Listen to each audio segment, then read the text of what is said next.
Bismillahirrahmanirrahim. Assalamualaikum warahmatullahi wabarakatuh.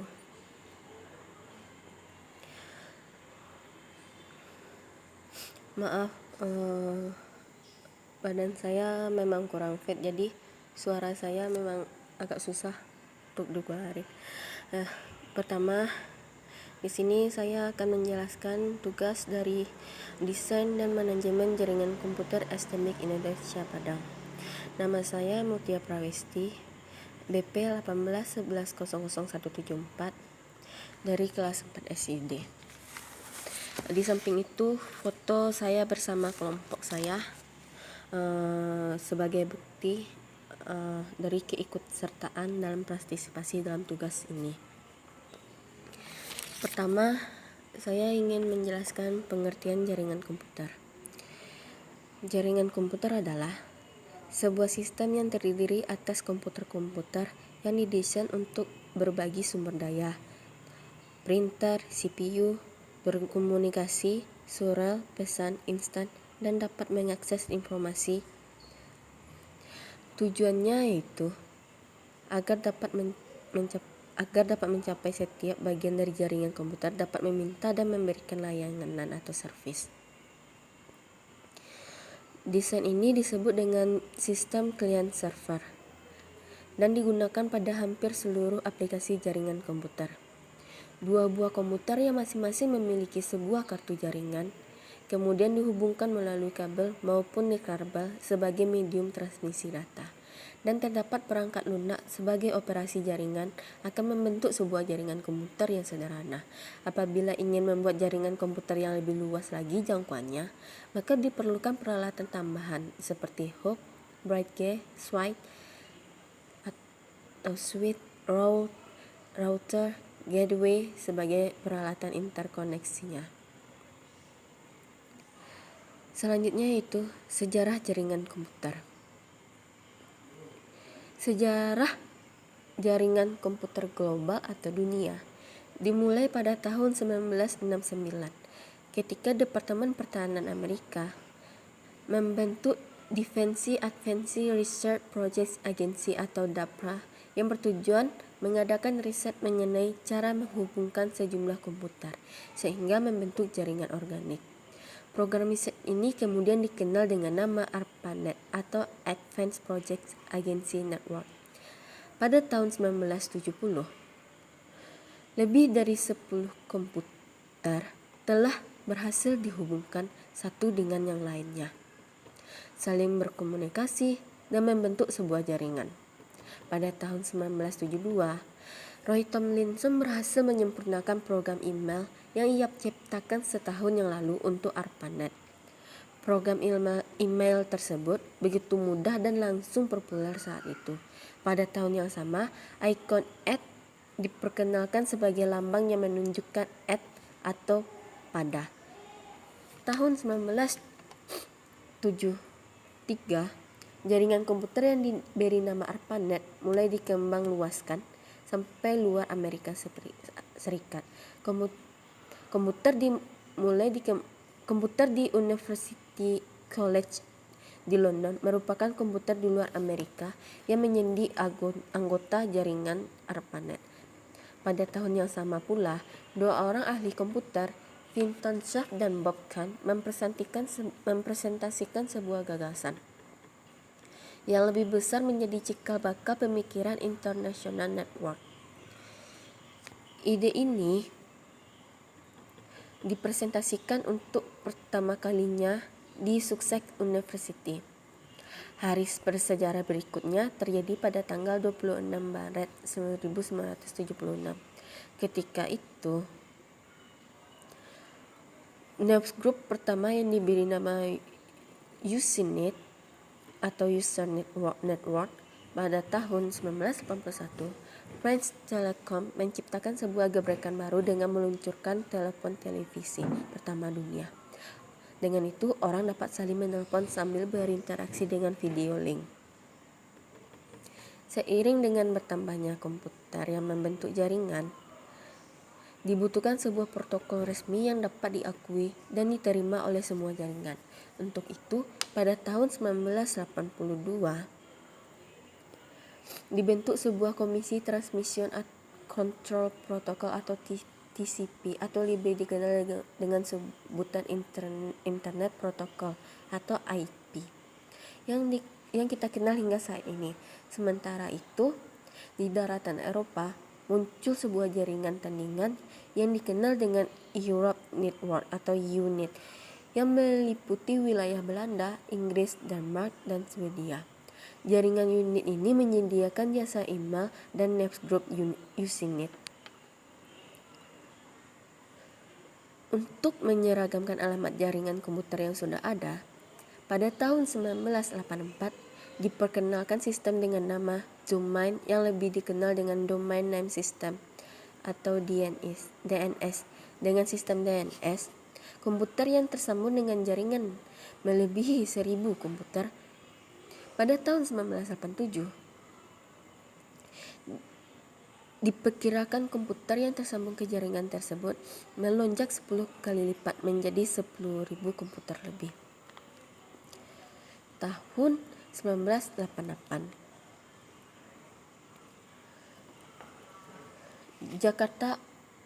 Jarkko Orkainen, kebangsaan Finlandia, menemukan sekaligus memperkenalkan Internet Relay Chat atau lebih dikenal dengan IRC, yang memungkinkan 2 orang atau lebih pengguna komputer dapat berinteraksi secara langsung dengan pengiriman pesan atau chatting. Akibatnya, setahun kemudian jumlah komputer yang saling berhubung melonjak 10 kali lipat. Tak kurang dari 100.000 komputer membentuk sebuah jaringan.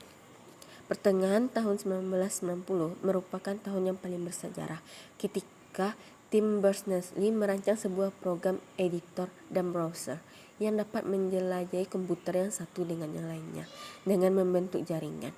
Program inilah yang disebut dengan WWW atau World Wide Web.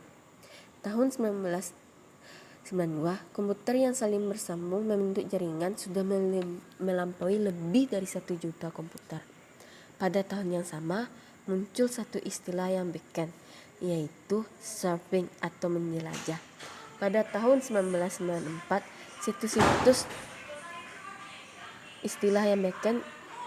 situs-situs dunia mulai tumbuh dengan subur. Setidaknya saat itu terdapat 3.000 halaman, dan bentuk pertama kalinya virtual shopping atau e-retail muncul di berbagai situs. Dunia langsung berubah dengan diluncurkannya perusahaan search engine pertama, yaitu Yahoo, yang dibangun oleh David Filo dan Jerry, yang pada bulan April 1994. Netscape Navigator 1.0 diluncurkan di penghujung tahun 1994. Selanjutnya, klarifikasi jaringan komputer. Klarifikasi jaringan komputer klarifikasi jaringan komputer terbagi dari 5. Yang pertama, klasifikasi jaringan komputer berdasarkan geografisnya, Local Area Network atau LAN, Metropolitan Area Network atau MAN, Wide Area Network atau WAN, Personal Area Network atau PAN. Kedua, jaringan komputer. Klasifikasi jaringan komputer berdasarkan fungsinya, yaitu client server dan peer-to-peer. Ketiga, jaringan komputer berdasarkan topologi jaringan. Ada topologi bus, topologi bintang, topologi cincin, topologi mesh, topologi pohon, topologi linear. Yang keempat, klarifikasi jaringan komputer berdasarkan distribusi sumber informasi atau data, yaitu jaringan terpusat dan jaringan terdistribusi. Yang kelima, klasifikasi jaringan komputer berdasarkan media transmisi data, yaitu jaringan berkabel atau wired network dan jaringan nirkabel atau Wi-Fi. Selanjutnya, pembahasan itu akan kita sebut satu persatu. Yang pertama, Local Area Network atau LAN. Jaringan wilayah lokal atau Local Area Network adalah jaringan komputer yang jaringannya hanya mencakup wilayah kecil. seperti jaringan komputer kampus, gedung, kantor, dalam rumah, sekolah, atau yang lebih kecil. Saat ini, kebanyakan LAN berbasis teknologi IEEE 802.3 Ethernet menggunakan perangkat switch yang mempunyai kecepatan transfer data 10, 100, atau 1000 megabits. Selain teknologi Ethernet, saat ini teknologi 802.11b atau biasa disebut Wi-Fi juga sering digunakan untuk membentuk LAN. Tempat-tempat yang menyediakan koneksi LAN dengan teknologi Wi-Fi biasa disebut hotspot. Ciri-cirinya adalah mempunyai pesat data yang lebih tinggi, meliputi wilayah geografi yang lebih sempit, tidak membutuhkan jalur telekomunikasi yang disewa dari operator telekomunikasi. Selanjutnya,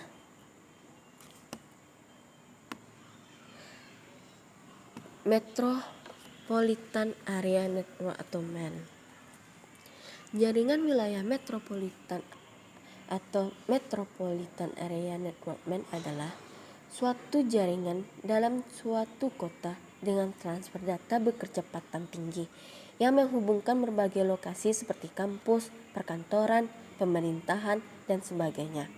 Jaringan MAN adalah gabungan dari beberapa LAN. Jangkauan dari MAN ini antara 10 hingga 50 km. MAN ini merupakan jaringan yang tepat untuk membangun jaringan antar kantor-kantor dalam satu kota, antara pabrik atau instansi dan kantor pusat yang berada dalam jangkauannya.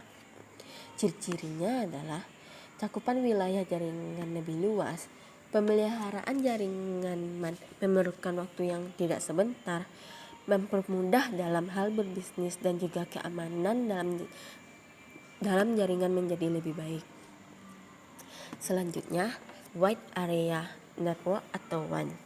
Jaringan wilayah luas atau Wide Area Network adalah jaringan komputer yang mencakup area yang besar. Sebagai contoh yaitu jaringan komputer antar wilayah, kota, atau bahkan negara. Atau dapat didefinisikan juga sebagai jaringan komputer yang membutuhkan router dan saluran komunikasi publik. WAN digunakan untuk jaringan area lokal yang satu dengan jaringan lokal yang lain, sehingga pengguna atau komputer di lokasi yang satu dapat berkomunikasi dengan pengguna dan komputer di lokasi yang lainnya. Ciri-cirinya adalah cakupan wilayah jaringan lebih luas dari LAN dan MAN, biaya operasional yang dibutuhkan lebih tinggi, sangat rentan terhadap bahaya pencurian data-data penting, dan juga perawatan untuk jaringan WAN lebih berat. Selanjutnya yaitu Personal Area Network. Jaringan personal atau area network. Personal area network adalah jaringan komputer yang menghubungkan antara dua atau lebih sistem komputer yang berjarak sangat berdekatan, atau lebih sistem komputer yang berjarak sangat berdekatan atau hanya berjarak 4-6 meter. Contohnya pada saat menghubungkan HP dengan komputer dengan printer dan lain-lainnya. Jadi ini sama juga seperti seperti hotspot bisa menghubung-hubungkan. Selanjutnya, client server.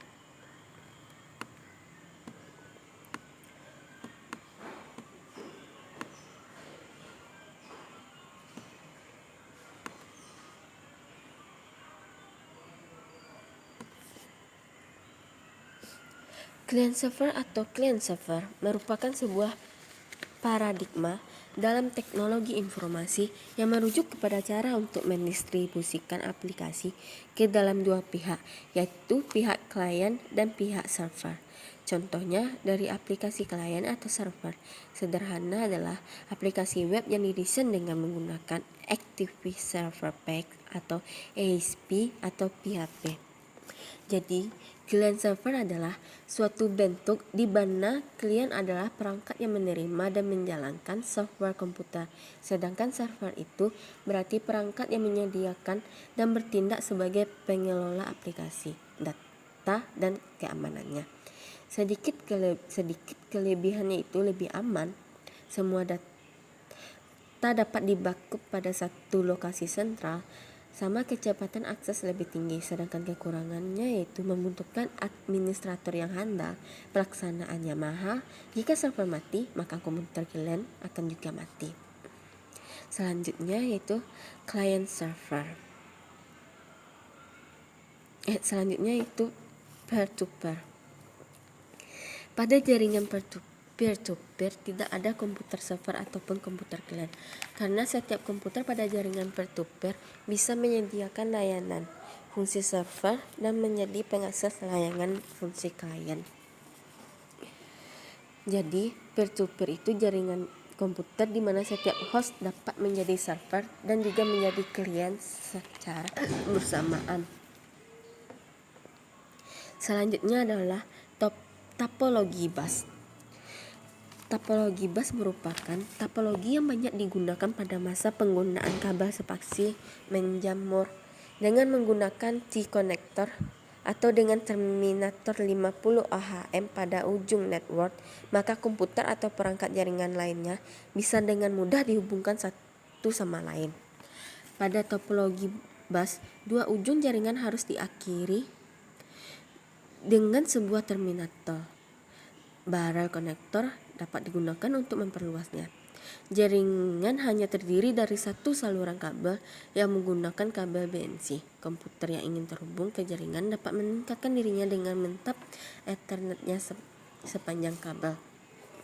Jadi fungsinya itu sebenarnya adalah untuk menyambungkan dua atau bahkan lebih jaringan komputer. Dengan begitu, jaringan komputer bisa saling bertukar informasi. Sederhananya, topologi ini adalah menjadi server. Kelebihan dari topologi ini yaitu layoutnya lebih sederhana, mudah dikembangkan, bahkan tidak akan mengganggu perangkat jaringan lainnya dan hemat kabel. Sedangkan kekurangan pada topologi ini yaitu saat ada gangguan di salah satu perangkat komputer, maka user akan kesulitan untuk mendeteksi letak kesalahannya. Kekurangan lainnya, jika pada jalur utamanya sedang error, maka akan membuat perangkat lainnya bisa lumpuh dan rusak seketika. Selanjutnya yaitu topologi bintang. Topologi bintang merupakan bentuk topologi jaringan yang berupa konvergensi dari node tengah ke setiap node atau pengguna. Topologi jaringan bintang termasuk topologi jaringan dengan biaya menengah. Jadi fungsi dari topologi bintang yaitu sebagai penghubung antar komputer satu dengan komputer lainnya di dalam jaringan tersebut, baik itu komputer server atau komputer klien. Ciri-cirinya itu terdapat hub atau switch yang menyambungkan setiap komputer server dengan klien.